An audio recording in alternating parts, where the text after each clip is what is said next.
Hey everybody, welcome to an author talk. I am Dina Rosenberg, co-owner of Amityville Apothecary. Super excited to be coming to you guys with Cyndi Brannen, who I'm waiting for her to join. I have 3 of her books here. Let me just see if I see her on. Give me a second, you guys, and please excuse my staring into the camera. So I'm just gonna wait for Cyndi to join us, and I will add her. But really excited. So Cyndi's first book is Keeping Her Keys. I believe her second book is the Entering Hekate's Garden, and then the third is Entering Hekate's Cave. Up, here we are. I see you, my dear. Because Mercury is in the fucking microwave. I was literally just being like, you want? Okay. There you are. Hello. Hi. How are you? I'm doing well. How are you doing? I'm wonderful. I'm Dina. Nice to meet you. I'm one of the co-owners of Amityville Apothecary, and I'm so, maybe I'll just put this down. It's a little bit better. Okay. So excited to meet you, and I was getting very nervous because every single time we do one of these, when Mercury goes retrograde, I'm like, why do we do this? Oh, yay. Very good. Hail Mercury. You know, Instagram is always fussy regardless, right? And then we add a little bit of trickster energy and we got a party. That's for sure.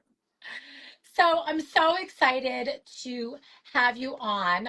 As I said, my name is Dina. I'm the co-owner of Amityville Apothecary. We're located in Amityville, New York, which is on Long Island, all the way at the very south of New York. And you are in Canada, correct? I'm in Nova Scotia.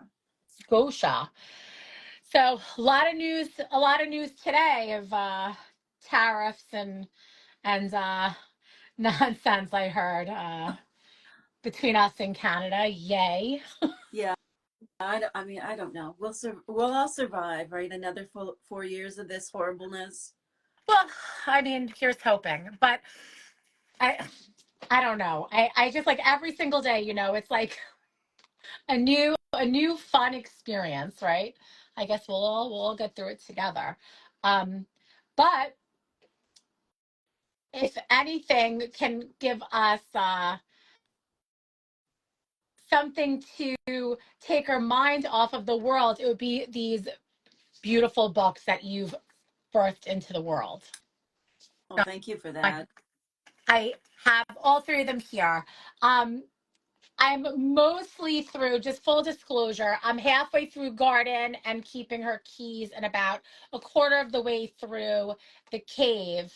But I am slowly but surely falling in love. I've seen you talk about your story about how you came to Hekate, and one of your how you describe like your dark night of the soul. You've probably told this story a bazillion times, so I'm so sorry if this is a boring tale to retell, but you're such a well-regarded expert on Hekate, and I thought it might be interesting to at least our Amityville Apothecary audience to learn how you started with her and how she literally spoke and whispered to you, and if you want to share. Yeah, I don't get tired of telling the story because something that I've learned over the years is that when I share my story, people have their stories to tell. And I love hearing their stories about when Hecate called them. Mm-hmm. So for me, goes back years and years ago. I was typical busy single mom mode, late at night, after a full day at work and a full day with the kids. My sons were fairly young at the time. I was down in the basement, folding laundry like you do. And I was really at a crossroads in my life. There was many things going on. Um, and I just heard this voice in my head, like say, it's time. And I knew it was Hecate. And it's interesting because, I've been a goddess lover since I was a teenager and kind of stumbled into Artemis land. Mhm. I think a lot of us stumbled into Artemis back in the 80s. Yeah. And um, so I knew who Hecate was, but I hadn't been like seeking her, but I Hmm. was in that dark night of the soul. And I was also in the basement. I was in a chthonic location, right? Like, Yeah. Hecate, Hecate, talk about Hecate's cave, down in the basement by yourself late at night, with the glow of the light in the laundry Yeah. room. So that was when Hecate called me the very first time. And for me, my path of witchcraft, my personal spirituality, has included witchcraft for all of my adult life. So it's like over 30 years. Mhm. Um, so witchcraft to me is a spirituality, and spirituality to me personally is about becoming better. Like it's about understanding myself better, understanding others better, and generally, trying to do good in the world and live Mhm. a life that feels authentic to me. So Hecate called me. I was in another career at the time. And eventually, through lots of work over the years, I was able to get into a place where I was able to start blogging about Hecate, the Keeping Her Keys blog, Right. and wrote the Keeping Her Keys book. And I just keep answering her call. I always say that I'm in her service, and I am delighted to be in her service, because Hecate is just such a fascinating goddess, both historically and, Yes. you know what I mean? And in the hearing everyone else's experiences of her, and also just that she's become such a phenomenon Yeah. as we've been going through such a difficult time, like in society, that she's really come through. And I think it really reinforces what so many of us, who are, intuitive or empaths or witches, whatever we might call ourselves, Right. those of us who are kind of connected to the deeper, like, web of life, we know that we are at this tipping point, threshold, crossroads time as a planet, right? Like there's Right. choices to be made. And I think, she's just kind of like returned with so much energy, and really offers so much comfort to people who, um, heed her call. Yeah. I mean, absolutely. I don't know if there isn't a day that goes by when I'm in my bookstore when people come in and say, "Do you have any books? Can you point me in the direction?" It it seems that her call has been going out to so many people and so many practitioners, and they are all hearing her. And I think that's what's so what's so amazing about the time that we're in.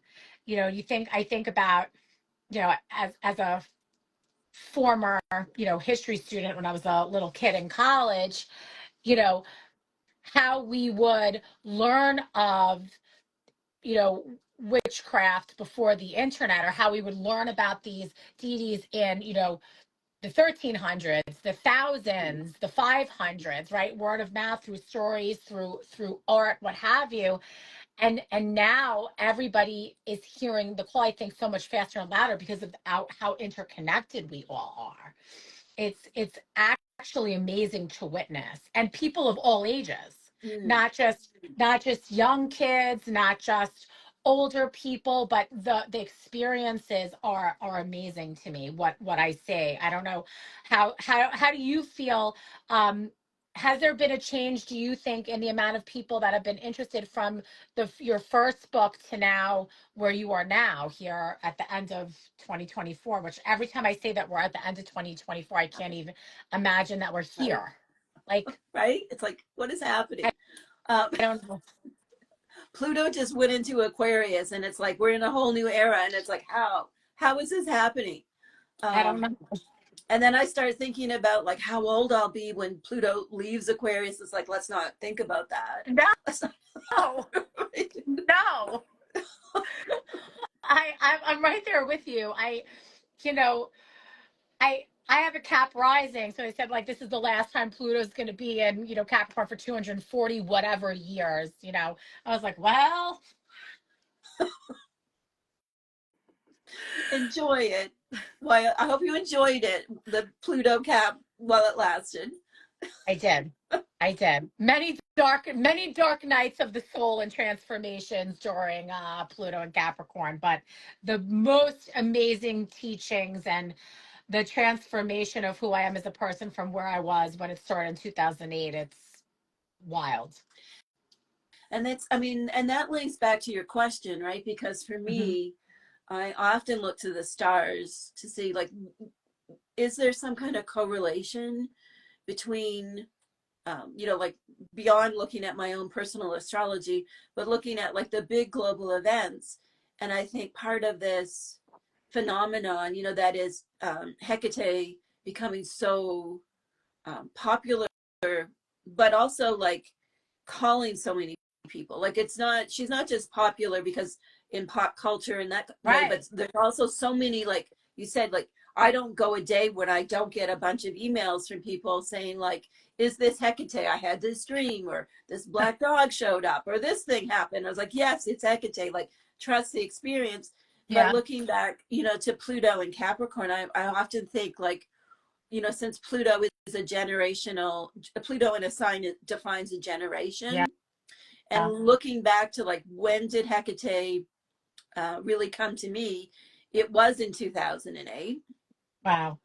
Um, and it's like, so I've been thinking a lot about Pluto and Capricorn. I mean, Pluto, its signatures, it's about power, but it's a bigger power than like, like men playing at politics power, right? Like the Right. Pluto power is, it's a huge dynamic cosmic kind of power beyond Jupiter, right?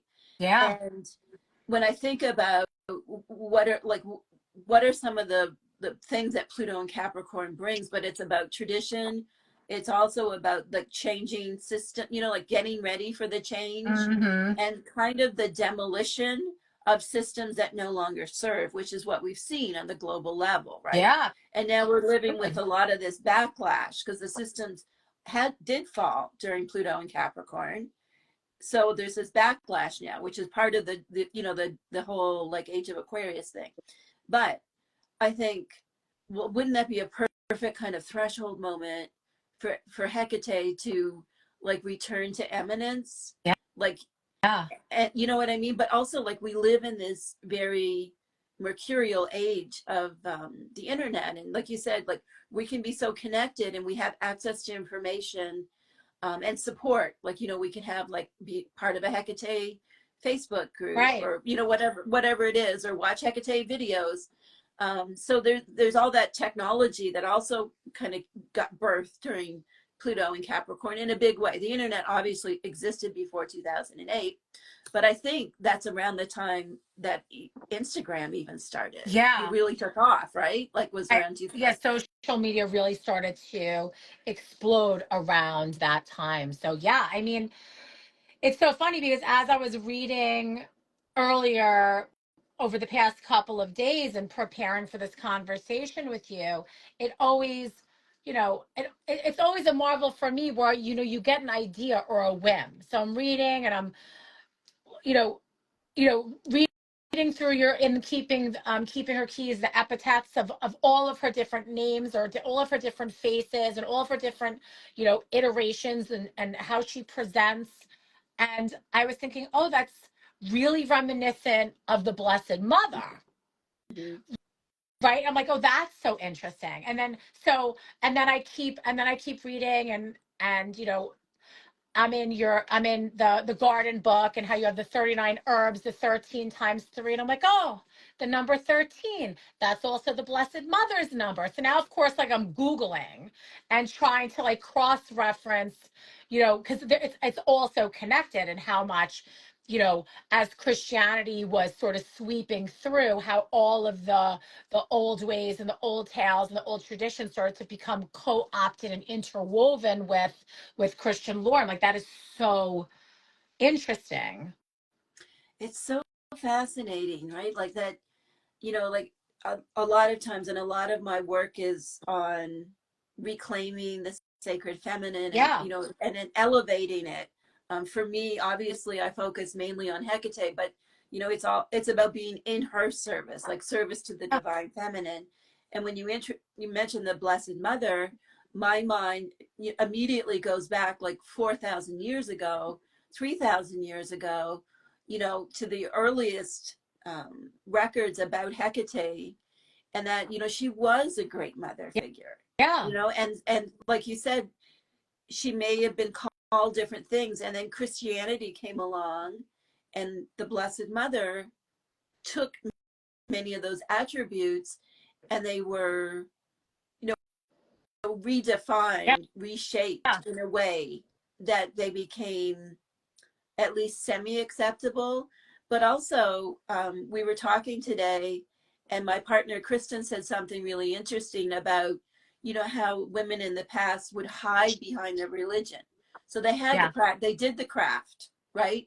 The Hmm. magic, the astrology, they did all of these things, but they hid it behind their religion to Yeah. stay safe. And so I think Right.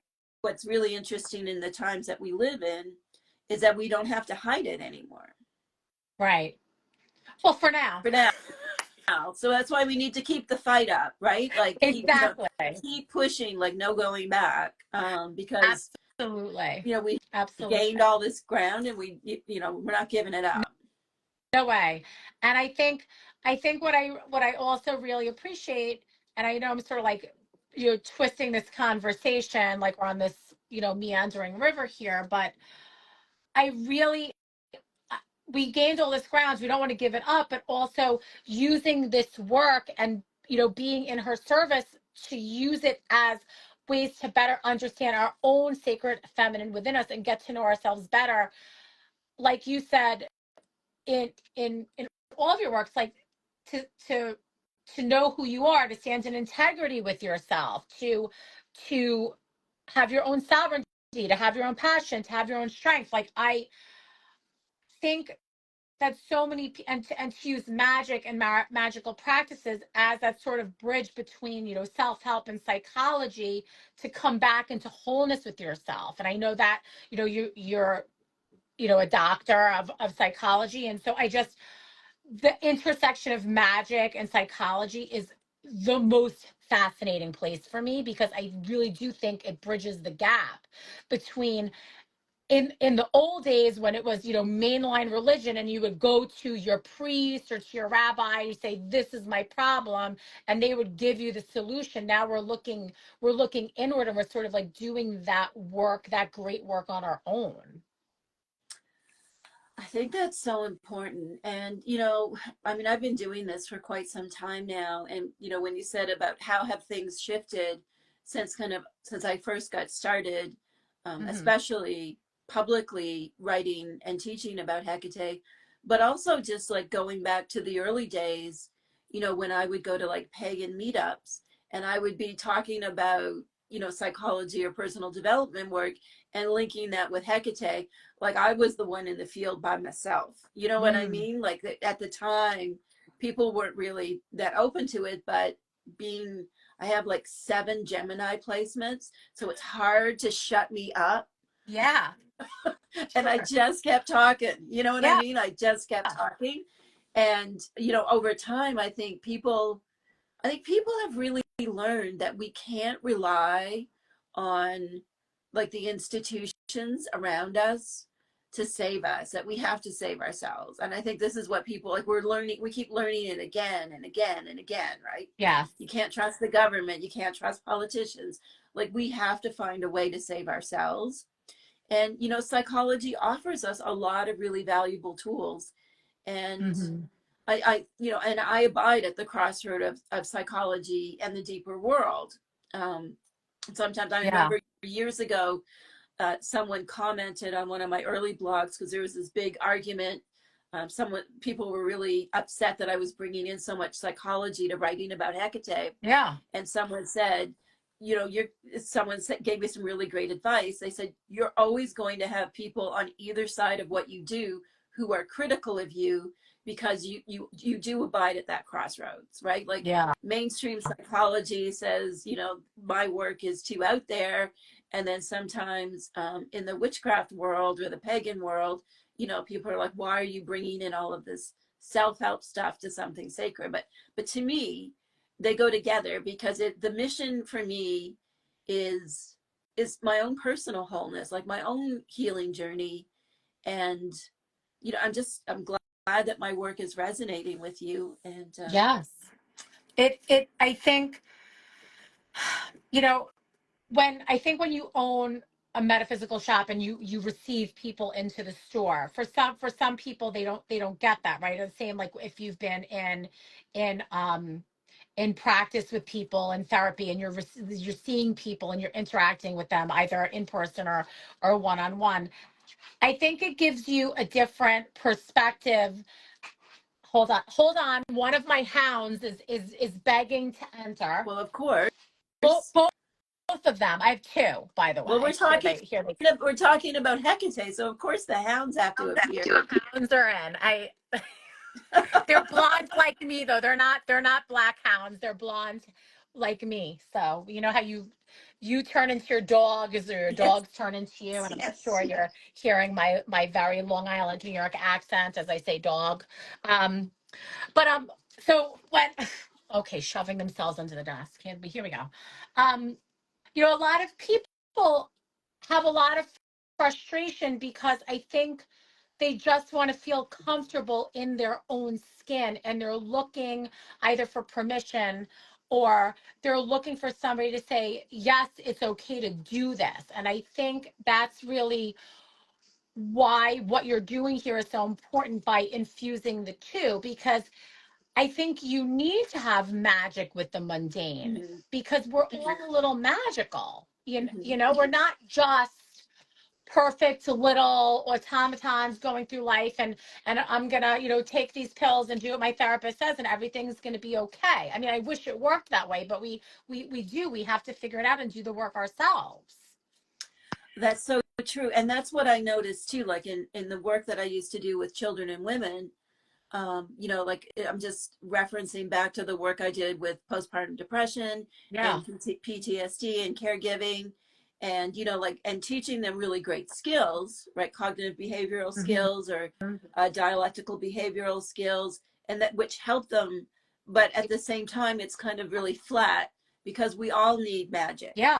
Like, we need something that gives us meaning and some connection to the deeper world, whatever Yeah. that might be. I guess, the popularity of astrology right now would be another example. Like, people are really searching for something deeper and more meaningful.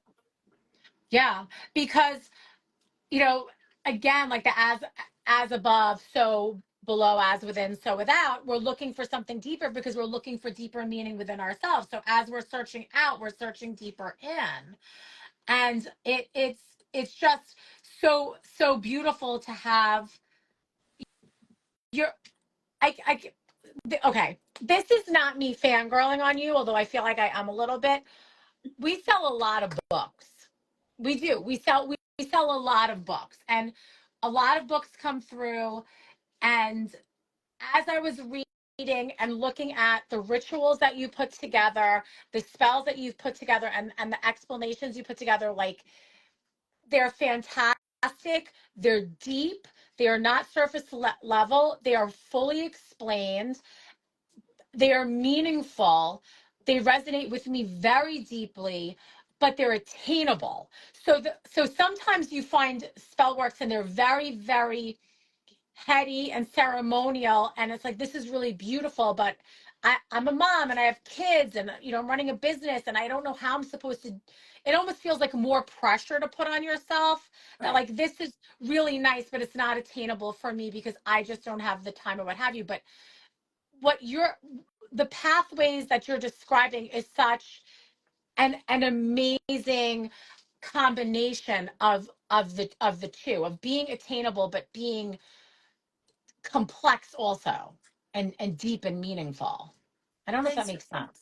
Yeah, thanks for that. I think something um, like one of the decisions that I made kind of when I was answering this call is that the work I would do, I was committed. I felt like compelled, called by Hecate Mhm. to do work that was accessible for the Yeah. average person. That yes, you do need to set aside time. This isn't instant magic. We're not going to solve all your problems in 60 seconds. That's not my work. My work is about deep Oh yeah. interpersonal change and healing. So it's not like a one and done. It's a journey. And at the same time, I say if you can dedicate even 15 minutes a day to your practice, like that will lead to this Yeah. change over time. And so accessibility is really important to me. Another thing that I think is different is that where I do have a long standing school with thousands of students that have gone through now, everything I put in a book has been tried and tested. So Yeah. I'm not just writing something that either I just made up for the book or I did it Mhm. by myself. Literally by the time something gets on the pages of one of my books, I it's been refined Yeah. through the coven, like with hundreds of people. So Yeah. I'm confident. And the other thing is, I'm confident, like from an ethical perspective, I'm confident in saying this is safe, this is effective, you can do this. Um, you know, Carve out Yeah. some time for yourself, and you can actually do this. Yeah. Yeah. You absolutely can. So to give people that are watching an idea, keeping keeping her keys is really the introduction to working in a modern framework and really taking somebody step through her epithet, like how she shows up, legend, history, lore, all different rituals, right? It's almost like it's like a textbook, really. It's a course. Definitely. And that's how I wrote it. Mm-hmm. I was a university professor for a long time, and this book is very much in the kind of like, if you're a third or fourth year university Yes. student taking, it's accessible, but it is designed as a course. I want to make a shout out, and I had hoped to have a copy, but the second edition is just in the Ooh. process of coming out. So Oh. this is the first time. So the publisher of this book is Moon Books, who's Mm-hmm. located in the UK. And so they've never done a second edition. There were some things I wanted to change between the first edition and the second edition. And if you've read the book, you may know what some of those things are, things that were Mm-hmm. beyond my control when it first came out. So they've never done a second edition of any of their books. Yay. So they've done a second edition. It is, I'm not one to kind of toot my own horn, but it is like the best selling moon books of all Oh, time. So yeah. so it's done very, very well. Surprisingly, I wasn't trying to write a book to be popular. I was writing a book I wish I had had, Right. right? Which I think is what makes it so wonderful, and that's why it's so successful. So the second edition is coming. What's happened, so I don't even have any copies of it. My author copies of it. Um, Mercury retrograde. You want a big Mercury retrograde story about the second edition? You ready for this? Yeah, I'm Mercury ready. I'm ready for it. Mercury retrograde in Sagittarius. Let's keep in mind in Sagittarius. So the second edition was scheduled to be released everywhere, November the 16th. And so the plan was we did the Avocation of Hecate, Suitable for Any Rite, which is in the lesson on honoring Hecate in this book. Mm-hmm.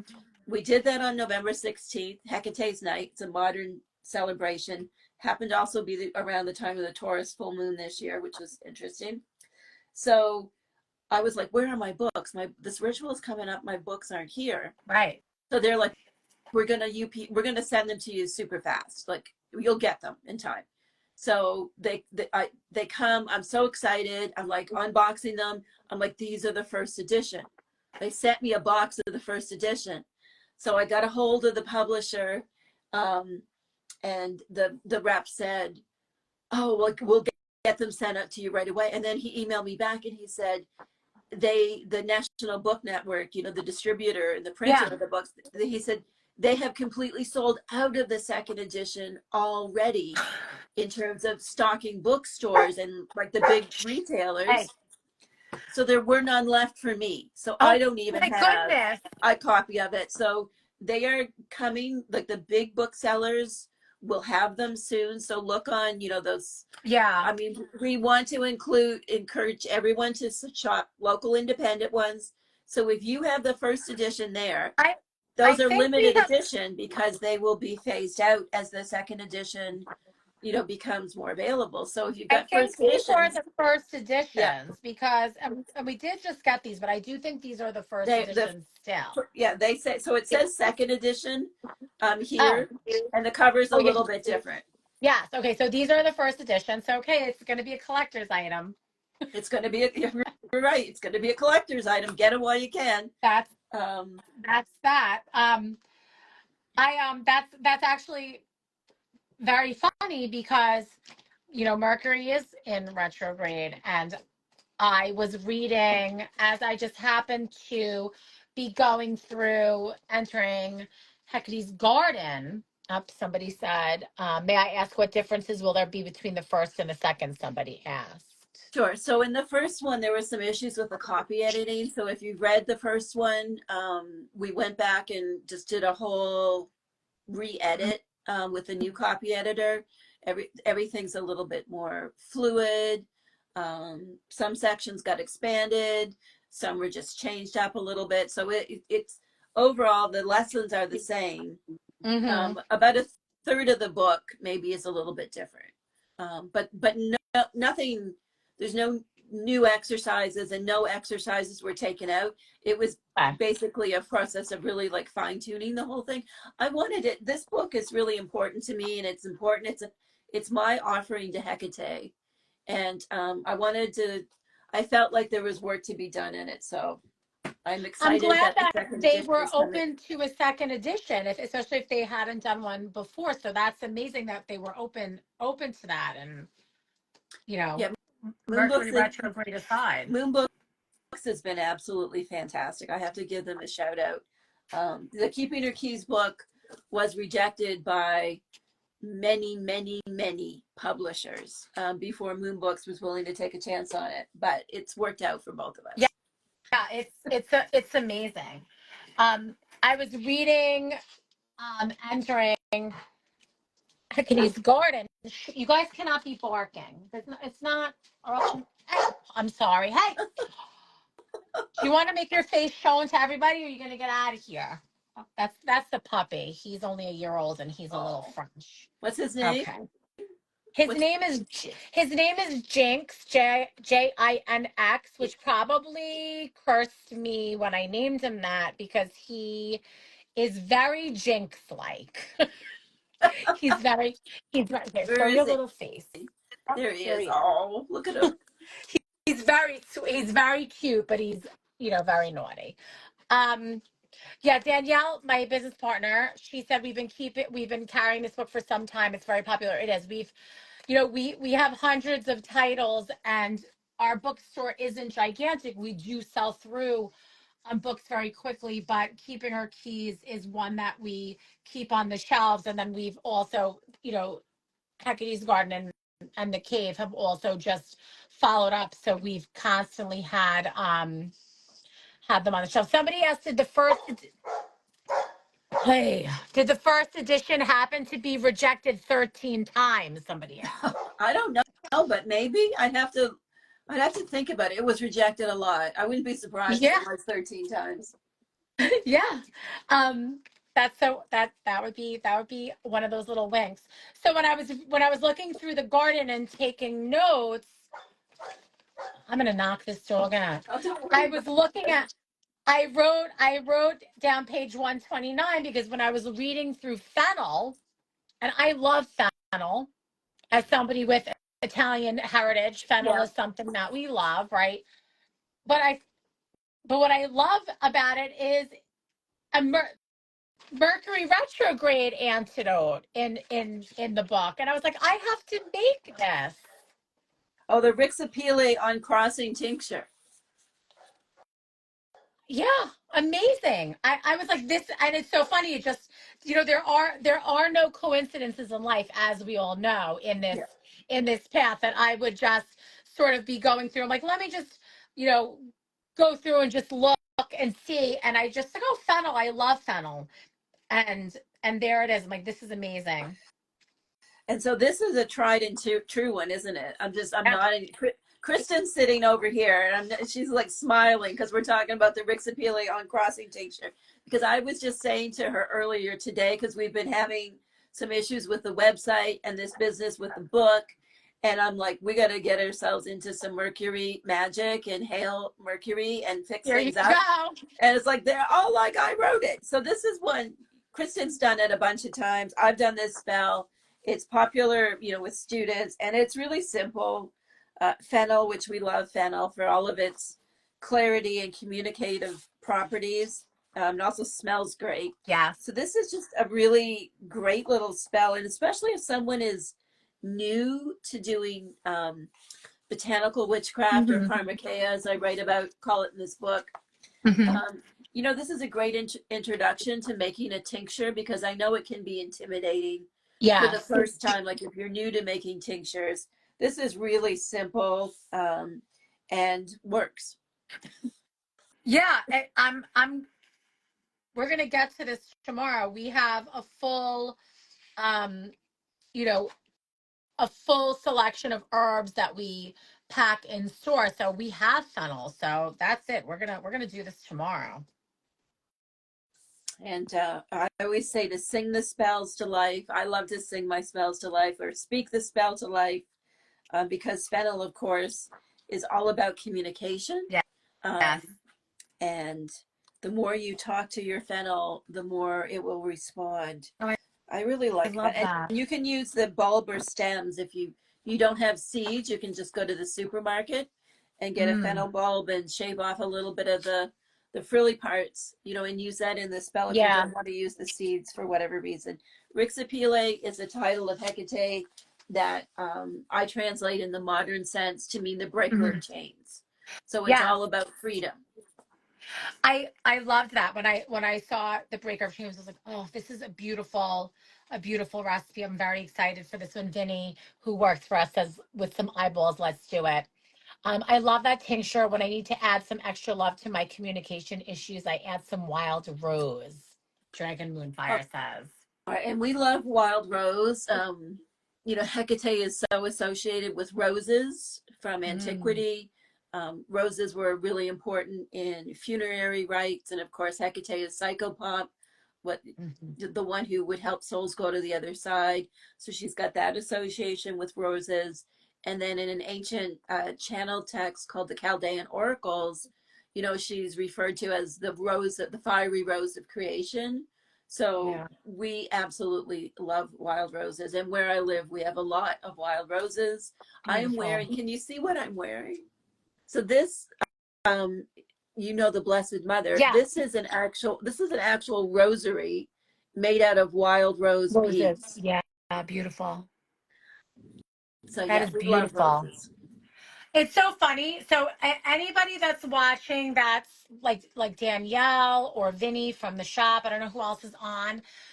Getting all these like little winks from Hecate and our altar, because we have our big altar at the shop has tons and tons and statues of the Blessed Mother in all of her forms on it, that we've all collected from literally all over the world wherever we're traveling.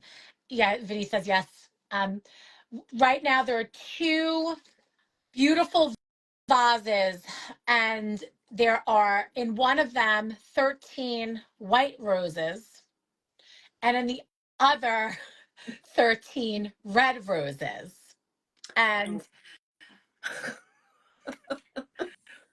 we always order our roses in 13. So Canal saying, yes, I love your altar. Um, we always order 13 roses, and our local florist is used to us. They're like, here come the witches from down the street ordering their 13 roses. Yes, and it was an unprovoked new idea to get each color. Typically, we get white roses, and we've just been having a little bit of strange energy, and I was like, we need to change it up and do something new.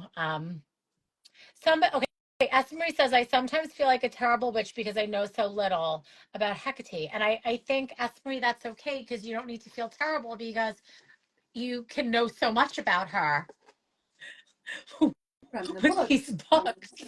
That's why. So I don't think you need to. I think that's so. Here's the thing, right? I think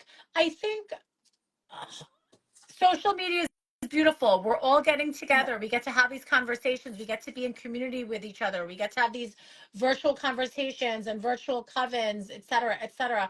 But I also think there's a couple of things that go wrong with it, right? We compare ourselves to other Mm-hmm. people, and also people put their best aspects on social media. We know that that can be damaging. Mm-hmm. So a lot of times people are sharing their crafts in a way where maybe they've been filming this particular snippet of content for hours and hours, and then they're digesting it down to a minute, and they're really amazing editors and super good at social media, and it's really easy to sort of judge ourselves against what other people are putting out there and expecting our practice to look like, you know, the glossy end result of beautiful editing, $1,000 cameras, and somebody who's really good at social. And I really think that we need to give ourselves permission to be messy and to sort of practice through learning, which is really life. Right. Ah, that was well said. I like 100% that. Listen, don't feel like a terrible witch for not knowing a lot about Hecate. Yeah. The witchcraft is broad and beautiful. There's even like my very first book, which often gets forgotten. Like I say, this is like the forgotten little sister of the Hecate books, which is True Magic. Mm. This is a book. There's no Hecate. There's no goddesses. There's no deities in this book. Um, so this book is really, it came out after Keeping Her Keys, but I actually wrote it long before Keeping Her Keys. Okay.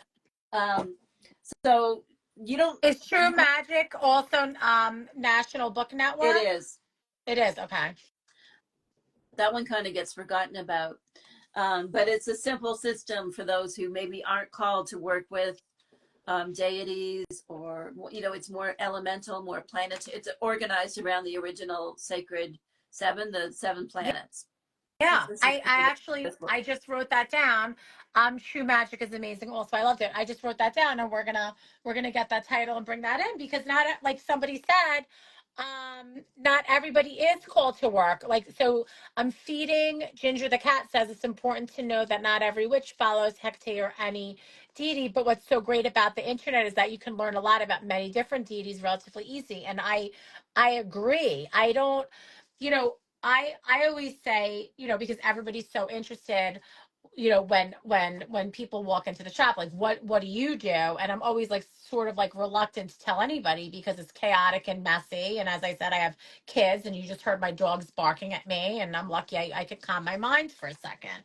Um, I I I, I don't really I'm I'm all over the place, so I tend to be very, very careful with my devotions to deities because I don't want to, it's not because I want to piss them off, but because I know that I'm scattered, Mm-hmm. and it's a serious undertaking to be in service like you are.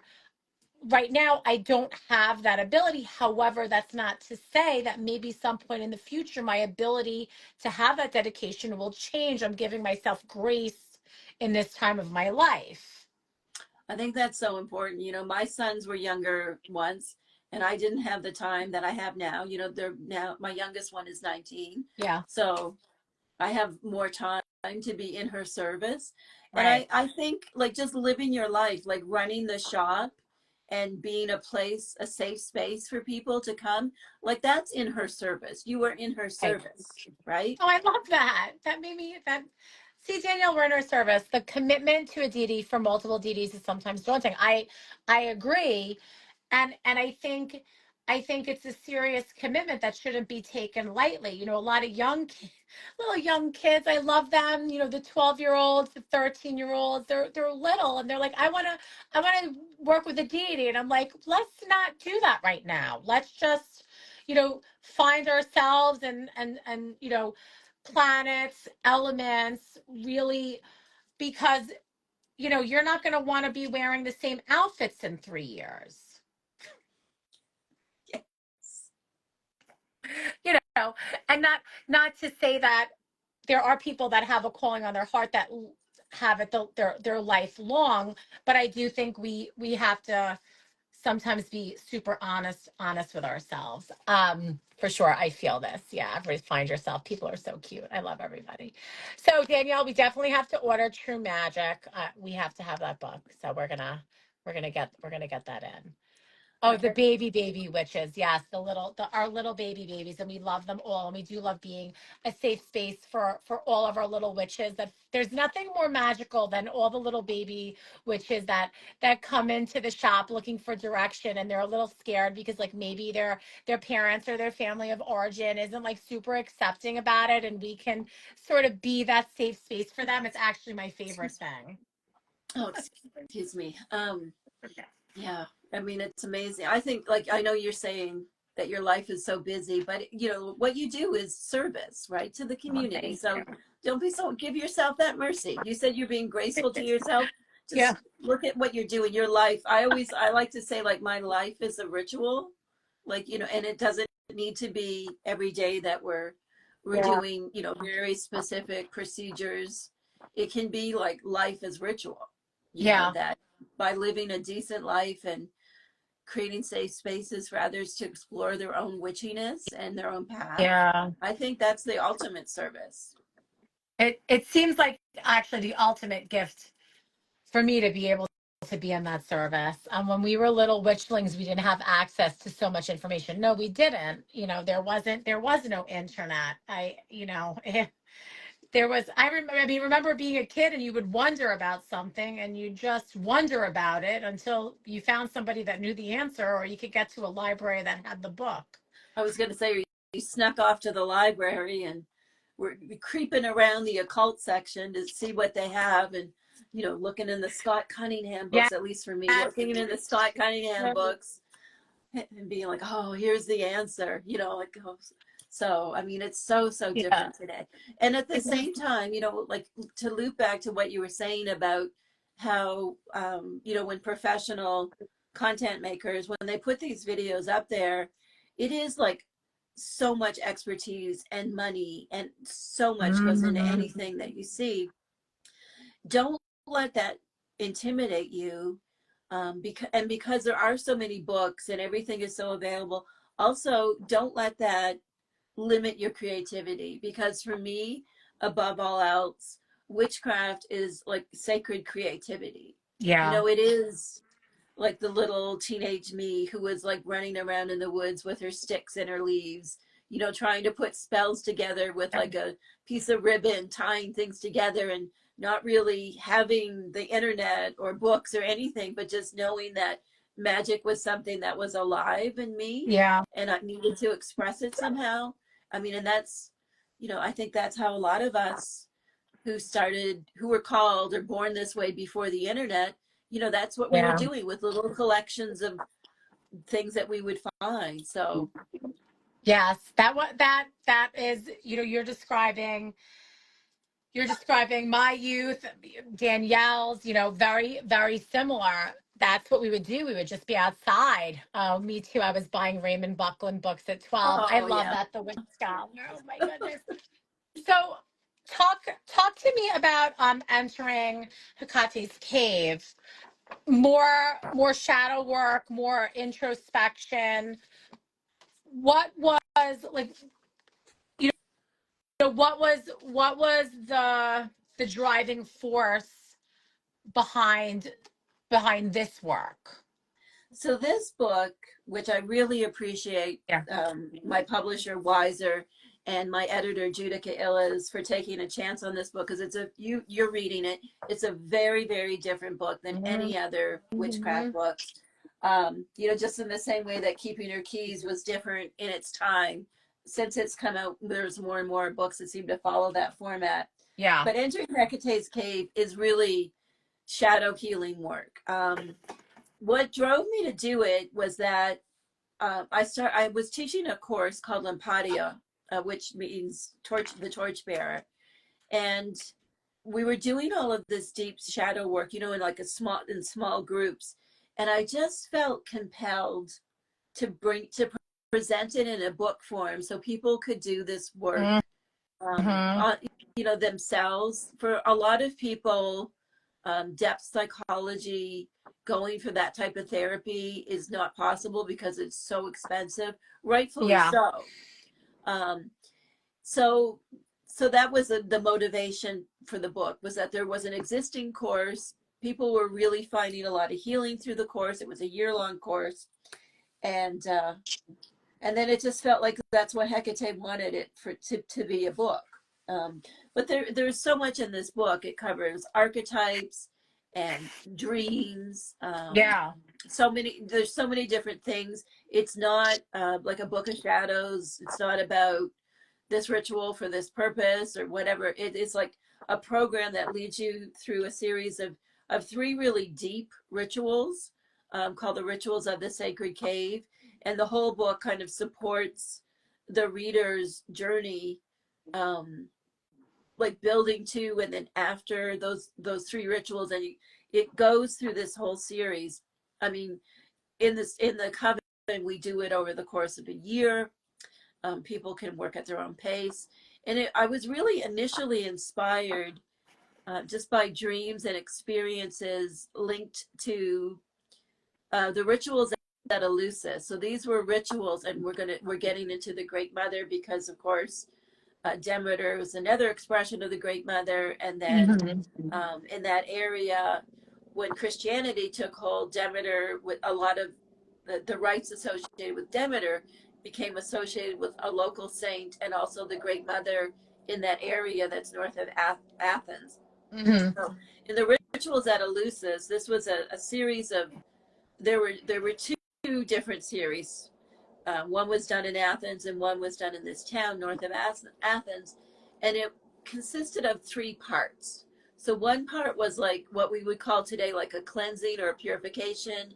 And then there was, so it's like a letting go, you know, like release. Mm-hmm. Like what it would, I mean, how many spells and rituals do we all do? Or when the moon is waning, we're all out there letting shit go, right? Yeah. So Yep. so it's about letting go, like getting rid of things to create space. And then in the series, there's this second ritual that to me, you know, I have training that's inspired by what we might call shamanic methods, like soul retrieval. And the second part of the ritual really reminded me of soul retrieval, and Mm. calling back what is missing. Create the Yeah. space in the first ritual. Second ritual, calling back what's missing to fill the space that we made. And then the third, which is rebirth. And I think there's a lot written about the mysteries at Eleusis. I think there was the Immortality Code that was really, it was like one of those airport bestsellers a few years ago. Mm-hmm. So there's a Mm-hmm. lot written about this ritual cycle. And like most of the time, it's talked about in terms of Demeter and Persephone, but there's also a lot of archaeological evidence that Hecate was really important in this ritual cycle as well. And she often Yeah. gets kind of left out of, you know, the popular treatments of it. And this really got my, like, it, you know, my curiosity was piqued with this. Like, why is Hecate left out of this? And what was Hecate's role? So doing, you know, some research, it's, you know, Hecate was really playing this liminal role in Yeah. this ritual cycle as well. She wasn't the star of the show, like Demeter or Persephone, but her role was as psychopomp, like as the Right. soul guide through this cycle. So that was my, you know, kind of that, you know, when you have that moment of like divine inspiration, it's like, Yeah. oh, that's what this was all about. And how can we shape this into something that's meaningful for people today, living the kind of life that we do today? Yeah. You know, I really think so many people have like been commenting about how important shadow work is and how critical it is to healing. And I think as much as, you know, we've begun to talk so much more about shadow work in magical spaces. Like I said, sort of bridging, you know, the magical with self-help and personal healing. I think it's one of the most misunderstood aspects of the work, because people are like, well, what is the shadow work? What is the shadow? And it, because shadow is such a it's such a loaded, it's not complicated, it's just like it has a lot of connotations that are Mhm. loaded, that when we just say shadow, it's we can go to a place that has negative associations, right? And that's what I really love about the cave, because it's through darkness to wholeness. And even though I really like the language choice here, i i, I really appreciate that, because I think when you say, when we say shadow, a lot of people go to different places. And I think when we're saying, we've all had dark moments, dark nights of the soul that we can understand. And I think when we get to the other side of it, we realize in hindsight, even though it might not have been a preferred experience, we see the transformation that takes place. So I think and even with, Hekate being, you know, holding that liminal space in the transition from one to the other, it really makes a lot of sense. And it creates sort of, for me, a little bit of, I don't even like using the word safer language, but I just, sometimes I get a little bit nervous around throwing the word shadow work around with people, because it is so often misunderstood. I don't know. You said, thank you to Wiser for allowing you to publish this. It probably, it's hard to sort of, I think, bridge those worlds where it makes sense to people.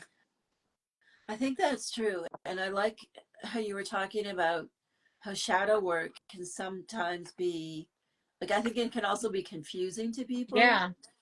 or people will think, well, they'll have heard something else and someone will say, that someone will have told them, well, you need to, like, kill the shadow or do all these Right. things to the shadow. And it's like the shadow is part of who we are. So the goal is Yeah. not to kill it, but it is to understand what's in your own shadow, right? Like when we think, Yeah. there's good stuff in there too, right? Like it's not, there's many things that can get put into our shadow, dreams or skills. And when we're reawakening our own witchiness, those things come to light, right? So the Yeah. shadow is this kind of broad area of anything about us that we've kind of pushed aside or has been pushed aside, Right. like through Right. invalidation and trauma. It's not, Right. it's not just the shadow is bad, we need to get rid of it. Right. It's like, no, let's look inside the shadow. And Hecate is just the ideal kind of spiritual guide for that, whether you approach Hecate as a psychological construct, or if you have a deep kind of personal connection where she Hmm. comes to you and so on, like that she is this guiding spirit that can really do Yeah. that intentional work, like going into the cave intentionally, as opposed to the times, when life kind of tips us over I and, throws and us we end up in in. the bottom of the cave. Right. But you're like, no, Right. this is on purpose. We're going into the cave as Right. a safe space for healing. Yeah. I think it's actually a beautiful gift. And I think, like I said about the other works, really accessible in a way that people can understand and gently take themselves, through the process. I really appreciate this, and I appreciate this work that you put into the world. I enjoy listening to scholarly people talk about Hecate. Thank you, Dr. Cyndi. Your books are excellent and easy to use through the wheel of the year. I'm looking forward to entering Hecate's cauldron. Oh, thank you. So Hecate's Cauldron is coming out, I think, around next August, hopefully around the time of the modern Night of Hecate that's in August. So Mm. this is more of a book of shadows. This is more spells, rituals. It's not like a course. It's Hmm. not just an herbal like the garden book. It's not depth psychology like this book. So I think Hmm. it's going to be really interesting for a lot of people. There's different card readings in it, different meditations, different rituals, and so on. So I think it's something that will appeal to people who want, something they can kind of pick up and just kind of look and say, I'm doing this thing, or I've got this problem. And Mhm. it's more of that kind of Book of Shadows resource that has a lot. There's an index of epithets in the back of it. There's a big list of Hecates, of the animals associated with Hecate. Amazing. So there's lots of that kind of resource information in it too. Everybody seems to be already very excited about that. Is that also Wiser? It's also Wiser. Awesome. We're Wiser siblings. I have a deadline with with Wiser that I've been saying. I also am gonna drink the fennel tincture for that. Yes, you are. I have a deadline for Wiser too, for my next book, which is going to be a little bit of a different direction. I'm writing a book about becoming a crone, like, yeah, like croning, like re-embracing the wisdom of the crone, the magic of the crone, that wild wisdom of the Yeah, crone, and exploring like folklore and rituals and yeah, spells associated with like the crone being our destination. Like we're yeah. going through this life, like what's our destination? And to me, it's like I want Oh, to be that crone. I want to be like 20 years from now, you and I are having this conversation and we're saying like, we got to there. We got to be a crone. Like, yeah. and to, a lot of people talk about the witch wound, like, and as we become um, more sovereign in our practice, like we're healing that collective witch wound. I think Hmm. there's also a crone wound, right? Huge, Huge crone wound. And so this book huge. is going to be discussing that. Yeah, huge. I mean, you you and I are probably, because you said your youngest is 19. My oldest is 18. My little guy's almost 15. So I'm still a little bit in the weeds with the 15-year-old, Mhm. but I don't have many maiden I probably only have maiden months left in my life before I'm hitting Chrome. I'm not many mother. I mean, not many mother months left before I'm hitting Crone is what I have to say. So I'm almost almost there, and I'm excited about it. However, it's a little scary, um, for me a little bit. I don't know how you feel about it. I'm really excited about it. I love not giving a shit. I love the freedom of the sovereignty and knowing who I am. But then there are other aspects of it that there definitely is a wound there, and aging in the face of social media is scary as hell for me. It is, right? Like we're just Yeah. constantly bombarded with messages and images because of, Mhm. Facetune and all of that, where people don't age. We see Yeah. celebrities in their 80s who look younger than me. And Yeah. so there's this weird thing that even though we know people are older and they maybe today, like we can hold them up as like, oh yes, we want to be like that when we're in our 80s. But at the same time, like I'm not going to look like that when I'm in my 80s. Yeah. So there's all of this around it. And something that really got my curiosity as I was thinking about this. So what happened to me last June is my 19-year old and I were driving, and he looked at me. He said, "I could go to Alaska." And I said, "Well, you could." And he did. Um, Wow. so so he went off on this big adventure, and it got me thinking. It's like, well, what is my big adventure? And I said, it's becoming a crone. Like I want to be, this wild swamp witch. Well, I already am a swamp witch most of the time, but I already am the woman who talks to the birds and feeds the Yeah. wild animals. So I was kind of thinking like, I'm already on my way there, but I want more of this. And then when I started to do some research, I was like, there are no books. There's some really great books. Sharon Blackie wrote a book called Hegatude, but that's a psychological book. It's like, where is the Mhm. magic? Where is the spirituality? that builds upon us, especially as witches. We've been kind of raised on Scott Cunningham Yeah. and all of the Buckland and all of these early authors, but here we are, we're aging. Like Yeah. there's no books that say, okay, you're a crone now. Here's the Yeah. magic, for the second half of your life. All the books, and we love the baby witches, and we love Of everyone course. in their 30s, but it's like, here we are, like, how do we do this? And so the book is really about becoming a crone. It's not me looking back saying, well, I'm a crone and here's what worked for me. Yeah. It's the going on this adventure together in a book Amazing. about how to become a crone and stay in your magic and be a wild older woman and a rebel, Yeah. and resist everything that we're bombarded with about aging, because it's so toxic.